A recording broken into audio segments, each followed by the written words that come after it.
உரையாடல் என்ற தலைப்பில் பைபிளிலிருந்து ஒரு சில வசனங்களை என் தோழிகள் சொல்ல வருகிறார்கள்.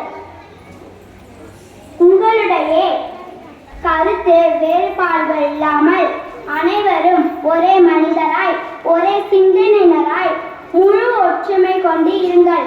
உங்களுடைய பிரிவினைகள் இருக்கக்கூடாது. 1 கொரிந்தியர் 1:10.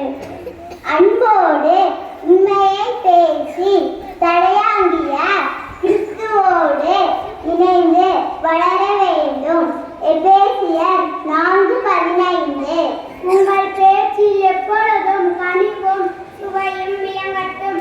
யாருக்கு எப்படி பதிலளிக்க வேண்டும் என்று நீங்கள் அறிந்து கொள்ள வேண்டும். கொலோசியர் 4:6. அமைதி ஏற்படுத்துவோர் பேர் பெற்றோர், ஏனெனில் அவர்கள் கடவுளின் மக்கள் என அழைக்கப்படுவர். மத்தேயு 5:9.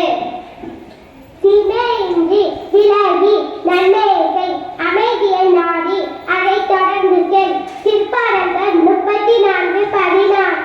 கலக குணம் கொண்டவர்களால் எதையும் செய்யாதீர்கள், வீண் பெருமை பாராட்டாதீர்கள். மாறாக பிறரை உங்களிலும் மேலானவர்களாக கருதி மனத்தாழ்மையோடு இருங்கள். உங்களை சார்ந்தவற்றில் மட்டுமல்ல பிறரை சார்ந்தவற்றிலும் அக்கறை காட்டுங்கள். பிலிப்பியர் 2:3-4. உரையாடல் என்பது வார்த்தைகளை பரிமாறுவது மட்டுமல்ல, பிறரை ஆழமாக புரிந்து கொள்வது. விவிலியம் நமக்கு கற்றுத் தருவது என்னவென்றால், நாம் மற்றவர்கள் பேசும்போது பிரிவினையை உண்டாக்கும் அவர்களை எழுப்பாமல் உறவை வளர்க்கும் பாலங்களாய் நாம் இருக்க வேண்டும் என்பதை உணர்த்துகிறது.